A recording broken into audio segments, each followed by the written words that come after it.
Welcome to success ગુરુ ધોરણ 10 વિષય વિજ્ઞાન. આજે આપણે જોશું 2025ના બોર્ડના પેપરનો વિભાગ એ. તો ચાલો શરૂ કરીએ. આજનો પહેલો વિકલ્પ છે ખોરાક રાંધતી વખતે જો વાસણના તળિયા બહારથી કાળા થઈ રહ્યા હોય તો તેનો અર્થ એ છે કે આ 4 વિકલ્પમાંથી કયો વિકલ્પ સાચો છે. જો તમે તે જાણતા હો તો કોમેન્ટ બોક્સમાં જણાવો. આનો સાચો જવાબ છે બી, બળતણનું સંપૂર્ણ દહન થયું નથી. નીચેના પૈકી કયો ઘ્રાણેન્દ્રિય સૂચક છે? આનો સાચો જવાબ છે સી, વેનીલા. 1 મ્યુ એ બરાબર ખાલી જગ્યા એ. આનો સાચો જવાબ છે એ, 10⁻⁶. મનુષ્યના ફેફસા એ ખાલી જગ્યા સાથે સંકળાયેલા તંત્રનો ભાગ છે. આનો સાચો જવાબ છે ડી, શ્વસન. મોટી ઉંમરની વ્યક્તિની આંખોનો સ્ફટિકમય લેન્સ દૂધિયો અને વાદળછાયો બની જાય છે. આ પ્રકારની પરિસ્થિતિને ખાલી જગ્યા કહે છે. આનો સાચો જવાબ છે એ, મોતિયો. અરીસાની સામે તમે ગમે ત્યાં ઊભા રહો છતાં તમારું પ્રતિબિંબ ચતું મળે છે તો આ અરીસો ખાલી જગ્યા હશે. આનો સાચો જવાબ છે સમતલ અથવા બહિર્ગોળ. આપણા 6 વિકલ્પ અહીં પૂરા થાય છે. હવે આપણે જોશું ખાલી જગ્યાઓ. આજની પેલી ખાલી જગ્યા છે પૃથ્વીનો પોપડો ખનિજ સ્વરૂપે માત્ર ખાલી જગ્યા ટકા કાર્બન ધરાવે છે.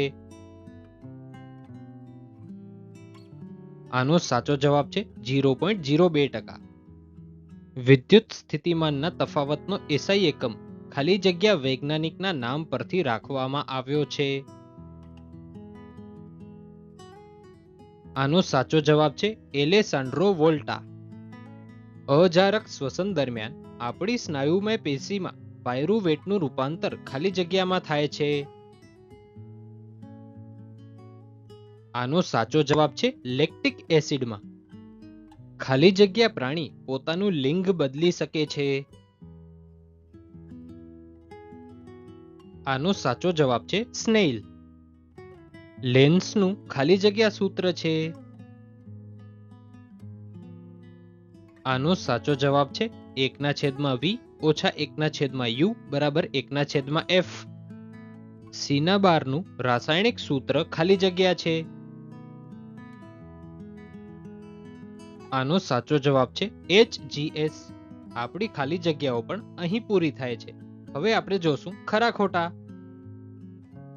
સોલ્ડર એ સીસુ અને ટીનની મિશ્ર ધાતુ છે. આ વિધાન ખરું છે. જે બાળકને પોતાના પિતા તરફથી વાય રંગસૂત્ર વારસામાં પ્રાપ્ત થશે તે છોકરી બને છે. આ વિધાન ખોટું છે. તારાઓના પ્રકાશનું વાતાવરણીય વક્રીભવન થવાથી તારાઓ ટમટમતા લાગે છે. આ વિધાન સાચું છે.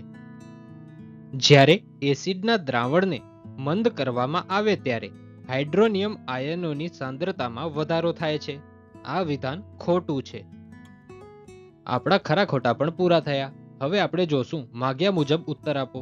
એનો પહેલો પ્રશ્ન છે માનવ શરીરમાં કયો અંતઃસ્ત્રાવ બનાવવા માટે આયોડીન જરૂરી છે? એનો સાચો જવાબ છે થાઇરોક્સિન. જો લક્ષણ એ અલિંગ પ્રજનનવાળી વસ્તીમાં 10% સભ્યોમાં જોવા મળે છે અને લક્ષણ બી તેની વસ્તીમાં 60% સજીવોમાં મળી આવે છે તો કયું લક્ષણ પહેલા ઉત્પન્ન થયું હશે? આનો સાચો જવાબ છે લક્ષણ બી. પ્રિઝમ વડે શ્વેત પ્રકાશના વિભાજન દરમિયાન કયા રંગનો પ્રકાશ સૌથી ઓછો વળે છે? આનો સાચો જવાબ છે લાલ રંગનો પ્રકાશ. વ્યાખ્યા આપો વિદ્યુત પ્રવાહ. વાહકના કોઈપણ આડછેદમાંથી એકમ સમયમાં પસાર થતા વિદ્યુત ભારના જથ્થાને વિદ્યુત પ્રવાહ કહે છે. આજના આ પ્રશ્નો પણ અહીં પૂરા થાય છે. હવે આપણા જોડકા બાકી રહે છે. હવે જોડકા જોઈએ. જોડકામાં આપણે 2 વિભાગ આપેલા છે એ અને બી. એમાં આપણે આપેલું છે સાયટોકાયનિન.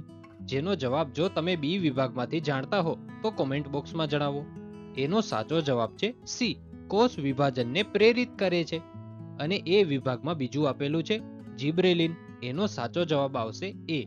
પ્રકાંડની વૃદ્ધિમાં મદદરૂપ થાય છે.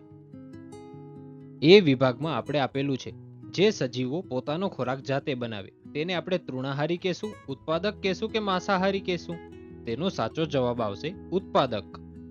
બીજું આપણે આપેલું છે જે સજીવો વનસ્પતિનો ખોરાક તરીકે ઉપયોગ કરતા હોય એને આપણે તૃણાહારી કહેશું કે માંસાહારી કહેશું? એને આપણે તૃણાહારી કહેશું. Thanks for watching. આવા જ એજ્યુકેશનલ કોન્ટેન્ટ માટે સબસ્ક્રાઇબ કરો સક્સેસ ગુરુને.